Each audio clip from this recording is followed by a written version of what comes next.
Hari Om. Today I am going to speak on chapter 12.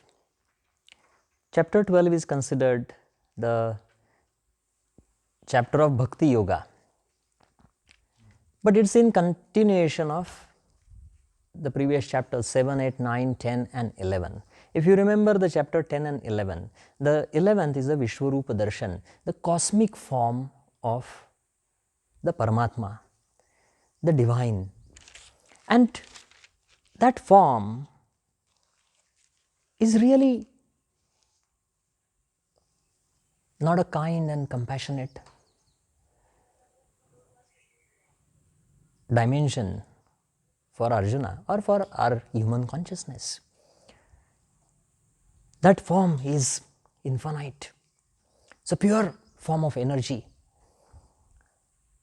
There is no space and no time dimension to that form. It's omnipresent, omnipotent, which scared Arjuna, and he requested Sri Krishna to take away that cosmic form and present himself into a human form, which is more compassionate, which is more understanding, which is more easy to grasp.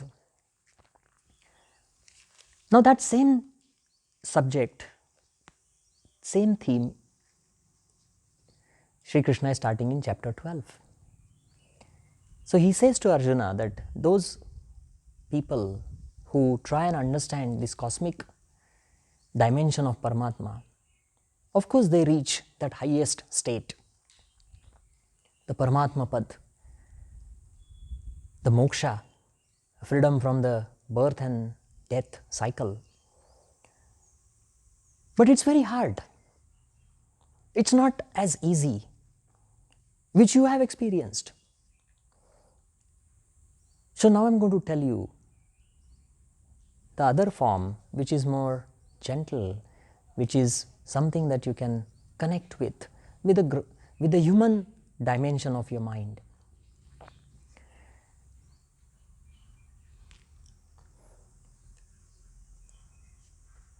Arjuna asks why it is difficult. The Sri Krishna's answer is again simple. He says, because the Atma is contained in the human form.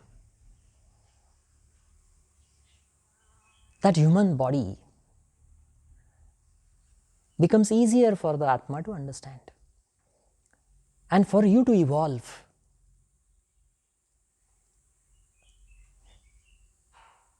this Saguna Roop, the manifested human form, with the help of that, you can achieve the Paramatma Pad.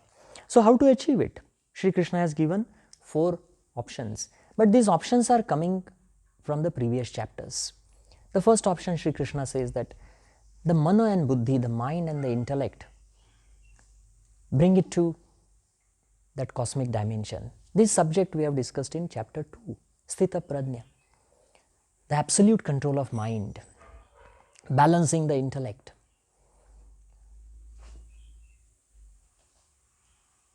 Balancing the emotions, balancing the thoughts.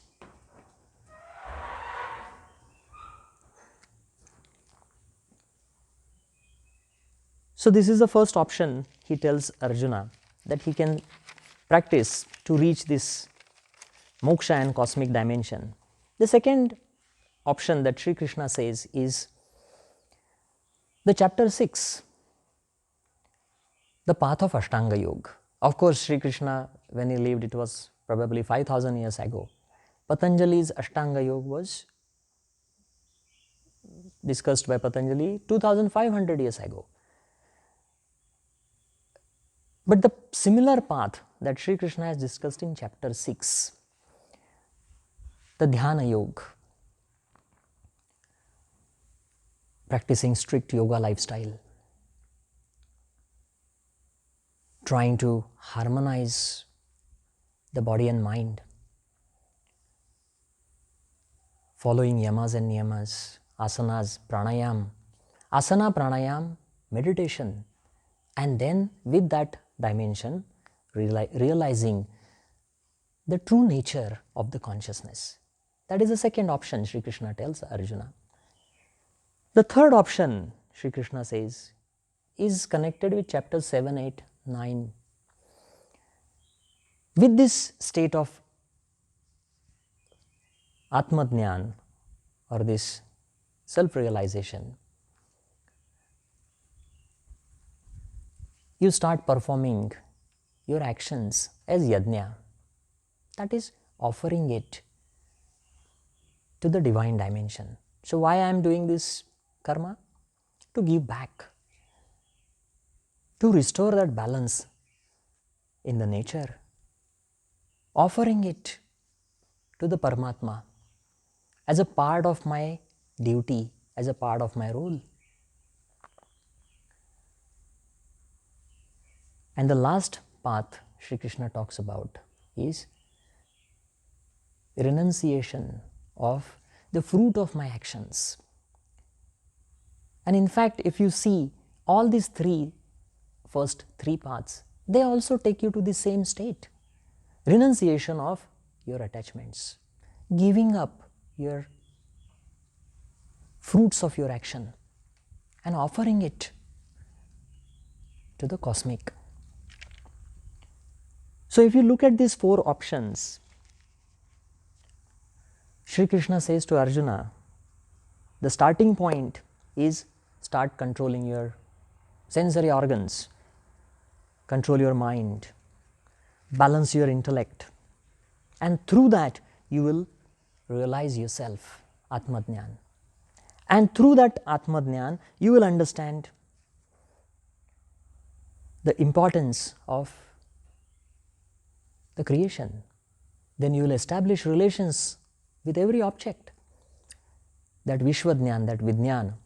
And then through that, you will learn to give up the attachment to the fruit. And that is the most important, because that non-attachment will bring you absolute peace, and that will take you to that highest state of moksha. And this is the subject of chapter 12. If you do that, what will happen? Sri Krishna has given the ideal personality of this yogi who has achieved this highest level. Bhakta is that person who has achieved that oneness with the cosmic dimension. So now how is this personality? But before we go to this Bhagavad Gita personality, I just want to bring in some interesting points to you. In psychology, there are a lot of personality theories, and these personality theories have actually tried to analyze what are the reasons for our mental disorders. Personality, abnormal personality, too much anxiety, abnormal personality, mental problem, too much anger, abnormal personality. Interesting thing is, if you really look at these criterias in the field of psychiatry and psychology, they have discovered lots and lots of mental disorders. There are these criteria called Diagnostic and Statistical Manual of Mental Disorders, version 4, version 5, DSM-4, DSM-5, published by American Psychiatric Association, which is used all over the world by psychiatrists and psychologists. And it describes various mental disorders.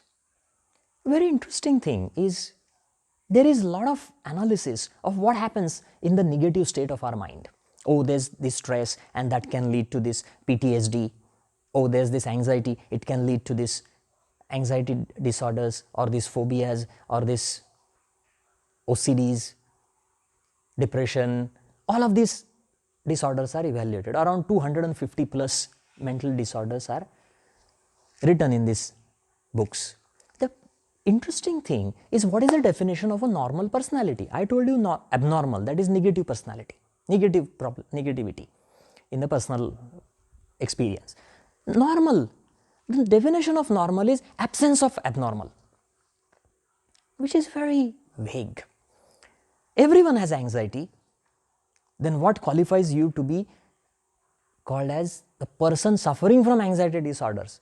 The criteria are there. You feel continuous anxiety, then you feel this fear, then your everyday functioning is influenced, like your job, your personal life, they are all influenced. But the criteria say that if you are influenced by these anxiety issues for more than 6 months, then only that's a problem. So the criteria is very vague.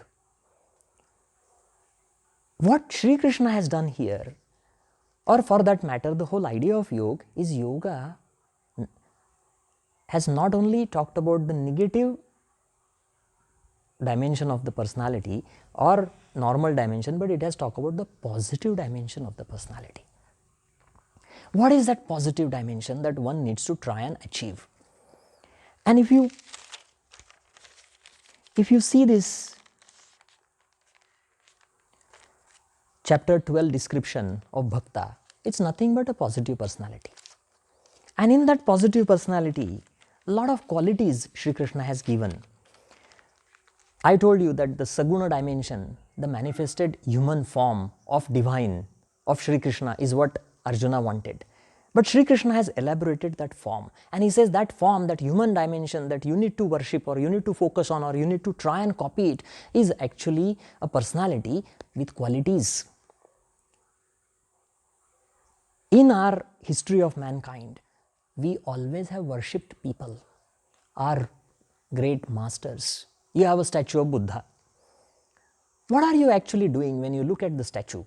You are worshipping his qualities.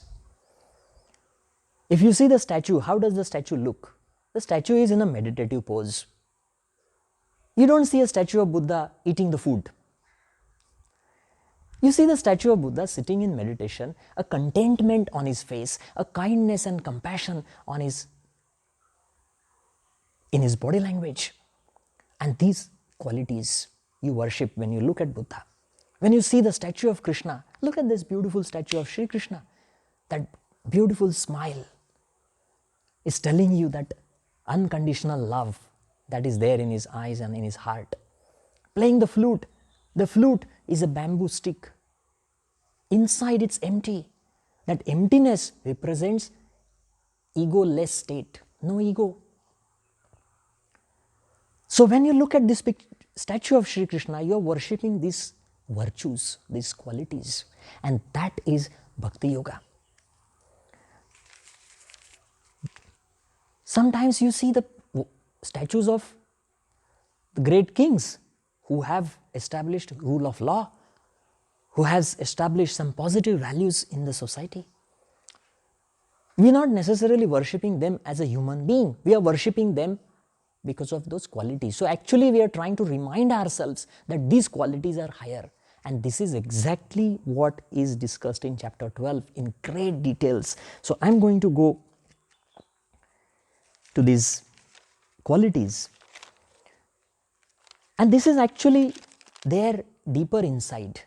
We all like money. But how many of us have a statue of a rich man with a lot of money in his hand in our house? No one. We don't have any of that. Because though we want money, deeper inside we understand what we are looking for, and we are looking for these virtues. The first virtue that Sri Krishna says that Arjuna needs to pay attention to is Adveshta, the one who has no hatred to any living or non-living object. Adveshta sarva bhutanam, sarva bhuta, all living beings, doesn't hate anyone. Maitri, friendship, he treats every living being as his friend. Third, Karuna, the one who is full of compassion, the one who is full of unconditional love. Next, Nirmamo and Nirahankara. Nirahankara, two words Sri Krishna has used, Nirmama and Nirahankar. This is a very significant part of our life, me and mine. Everything is about me. See, in the day, right from the time you get up to the time you go to sleep, it's all about me. I like this, I want this, I need my space, I feel this, I'm thinking like this, I can't handle this, I don't like this. This I is a very big force in us, and most of the times it's bringing negative experience to us. My likes and my dislikes, if I combine, the baggage is so heavy, it's hard for me to walk. Oh, walking, I don't like this. Oh, I don't like the temperature. I don't like this floor. Oh, I don't like this color. So many of these dislikes are there, and they create a lot of stress to me. So Sri Krishna is saying that this bhakta, the ideal personality, it doesn't have this me and mine. There is no ego dimension. And because there is no ego, the life becomes very easy. The next, sukha dukkha samana, this sama balanced. Sukha and dukkha, the pleasure and pain, you treat equally. If you get the chocolate, no pleasure, and if you lose the chocolate, no pain. Balanced. This we discussed in chapter 2, Sthita Prajna, same thing. Then Kshamavan, Kshami, the one who is forgiving. Easily one can forgive and move on. It's hard for us to move on. People wait for years for someone to say sorry, and the other person also doesn't say sorry for years and years and years. Relationships break because of this little thing. No forgiveness. No, why should I? Of course, it's connected with ego. But the one who is bhakta, the ideal personality, he is very forgiving. Next one, sada santushta, always content. Santushta, contentment. Whatever he has, whatever he doesn't, content. Sanyami, restrained, self-restrained. The one who has control over thoughts, emotions and actions. Sanyam, control, restrain. It's not suppression.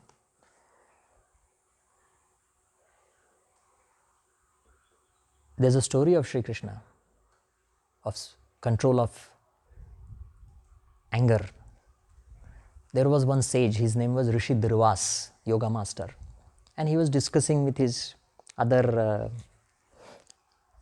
rishis, sages, and the other sages said the best yoga master, the one who has controlled his anger, is Sri Krishna. Rishi Durvas said, no, not possible. Sri Krishna cannot control his anger. Say, I will show it to you that he cannot control his anger, and then you will have to accept my argument.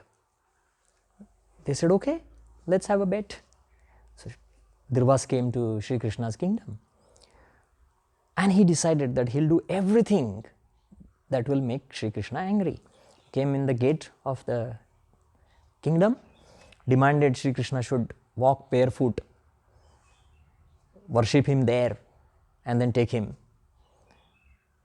He thought that Sri Krishna would get angry, but no, he didn't get angry. He came there barefoot, touched his feet, offered him all the respect, took him. Durvasa was surprised. He's not getting angry still? Okay. He said, I want your room. You stay outside. I will stay in your room. You and your wife go out. Shri Krishna said, why not? It's my good fortune that you're going to bless my room. Durvasa was surprised. So Durvasa kept doing these little things every day. And Sri Krishna was not angry at all. One final day, Durvasa said, now the only last resort I have is I'll make Sri Krishna pull the chariot instead of a horse doing the job. And I'll ask him to bring his wife also. So let's see. I think this will make him angry. He did that, but interestingly, Sri Krishna did not object to this plan. So he asked his wife, he said, it's our, we are lucky to have this opportunity. They started pulling the chariot, but it was very hot like this. And his wife, halfway in the journey, she fainted. She fell down. When she fell down, Durvasa got scared. He said, what have I done? I think now I am in trouble. Now Sri Krishna is going to punish me. So he started running. Durvasa started running. Sri Krishna started following him, said, "What happened, master? Did I make any mistake? I apologize on behalf of my wife." And then Durvasa felt so bad and guilty. Why did he test Sri Krishna's restraint? So he apologized to Sri Krishna and said, "There is no one like you who has mastered and who has restrained his emotions. So I am giving all of my tapa energy to you, and that will protect you." So Sri Krishna received blessings from Durvasa. It's a part of the story. And his whole body was made as strong as Vajra, like a invisible armor around him. It's a story, it's a part of story. But that shows that restraint.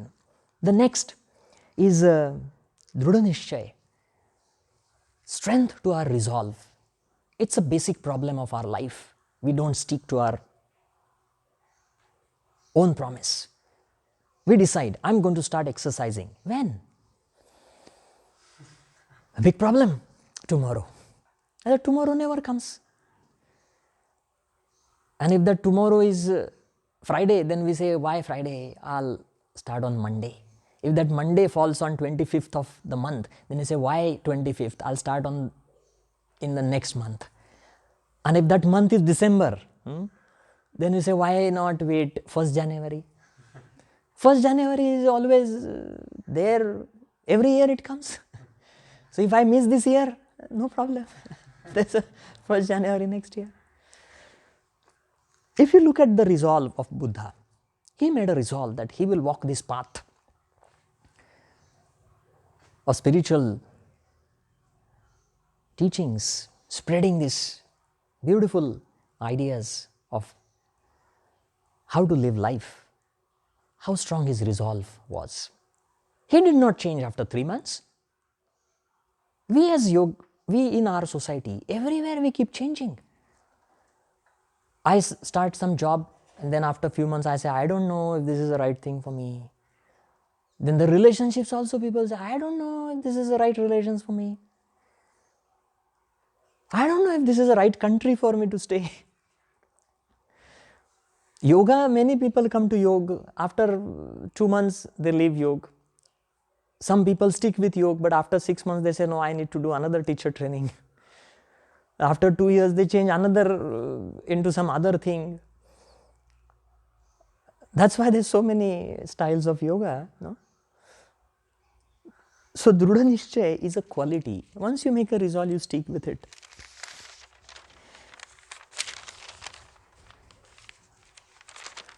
The next one, Sri Krishna says, the next quality is the person who has surrendered all his mind and intellect to the cosmic.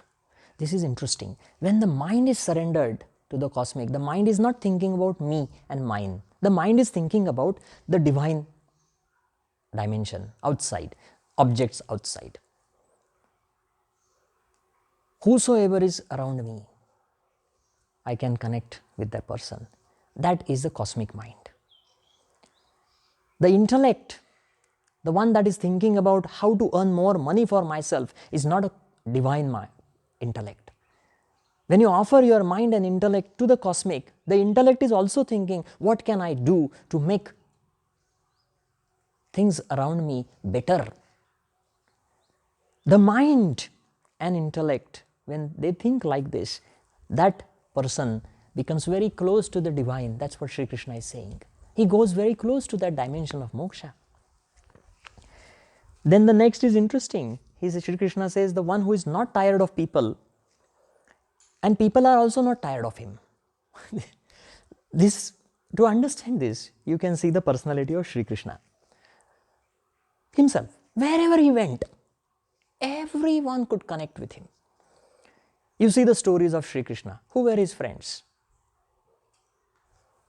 The weakest in the society, the strongest in the society. Women, kids, old people, all loved him, could easily connect with him.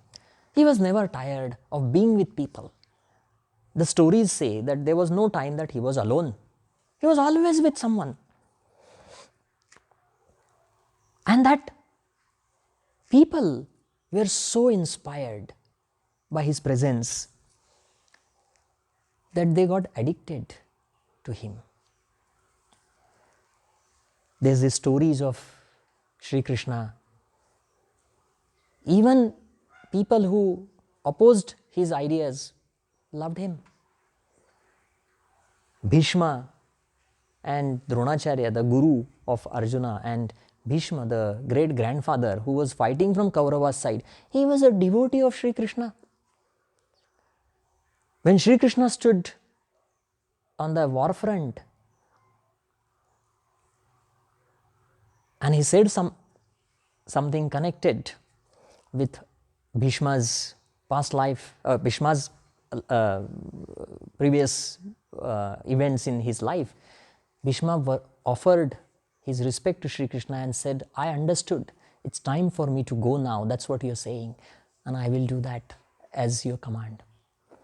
This is how Sri Krishna's connection was with everyone, that people thought beyond their life.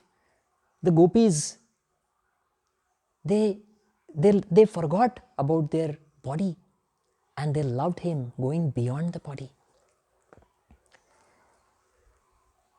So this is exactly what Sri Krishna means by the one who can easily connect with people.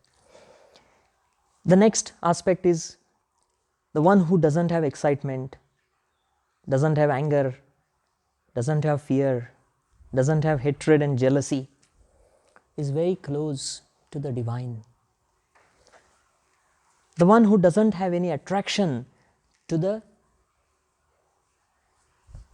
heaven or the idea of bhoga, the idea of sensual life. The one who is pure, the one who is clean in the heart. Cleanliness in the heart is considered very important, because all these qualities that I am saying are also a reflection of purity in the heart. Sri Krishna has said, Yoginah karma kuruvanti sangam tyaktva atma shuddhaye. In chapter 6 he says, the yogis do their karmas for being non-attached and purifying their heart. So purification of heart is undoubtedly one of the most important qualities. And our idea of our actions and karmas and life duties that we are doing, we should also aim in this way so that we can have all of the other qualities that I am discussing.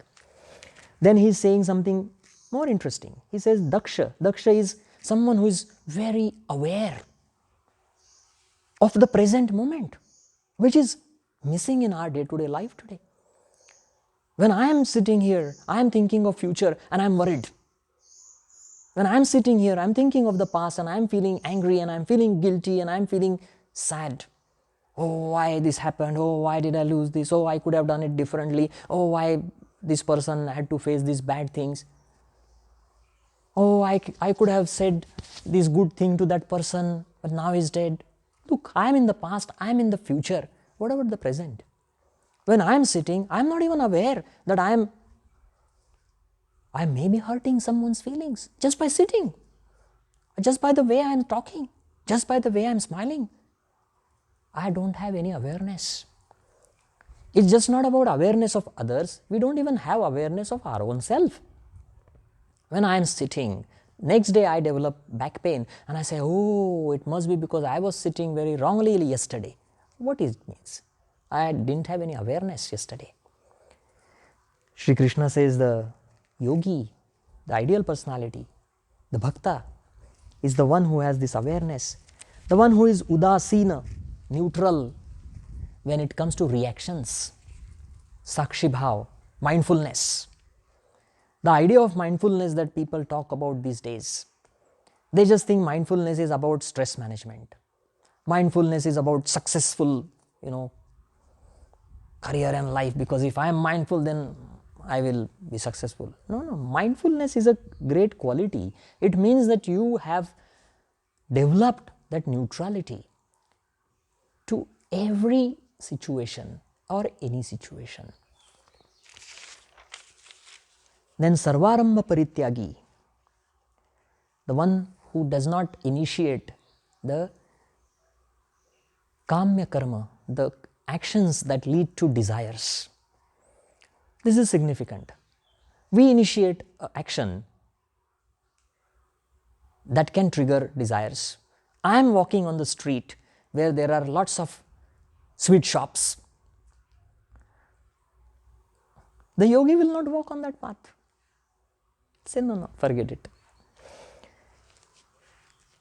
Rushyati, the one who is not excited by pleasure, the one who is not affected by hatred, the one who is not feeling guilty, or the one who doesn't have regrets, the one who has no desires, and he rejects good and bad equally. This good and bad equally he's explained it further.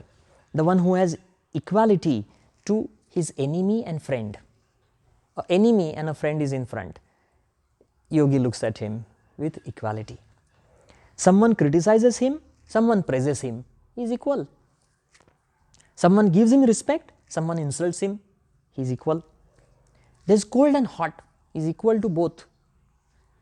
There is pleasure, joy, or there is pain and suffering, he is equal to both.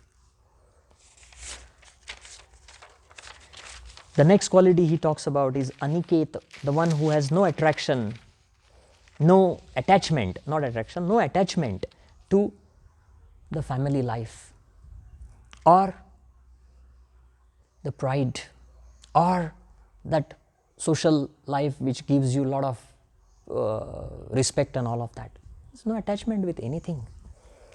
Sthiramati, the one whose intellect is balanced, always contained, the one who does not talk too much. Mitabhashi, Mauni, Mauna, the one who is following silence most of the times. Now if you look at these qualities, we all understand these qualities. It's not new for us. We know these qualities as virtues. There's a lot of confusion about temples and churches and all these places of worship. People think that bhakti yoga or the path of devotion can only be followed if you go to temple. But understand why do you go to a temple or a place of worship? The only reason you go to the temple is to worship these virtues. Because in that temple or the place of worship there is an idol. You go to a temple of Sri Krishna, there is an idol, Sri Krishna.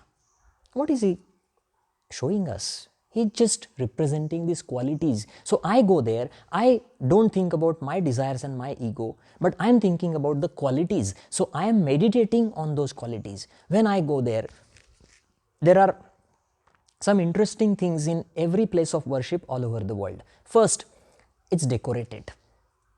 It's decorated with beautiful colors, nice lights to catch your eyes. So your eyes are concentrating on that object. Then there is some nice incense sticks. So your nose, the other smell, the other sensory organ is also hooked up there. Then there is some little food that we say it's a food from the divine. In Sanskrit it's called prasad, but in some other places holy food, it's offered there, tongue. Then there is some chanting for your ears. And what are you chanting? You're chanting, say bhajans, kirtans, or say prayers. What are the prayers saying? The prayers are discussing these qualities of this divine. So when you go to a temple or a worship place, you are not doing anything other than worshipping the virtues. This is chapter 12. So I'm going to stop here with the chapter 12. Hari Om.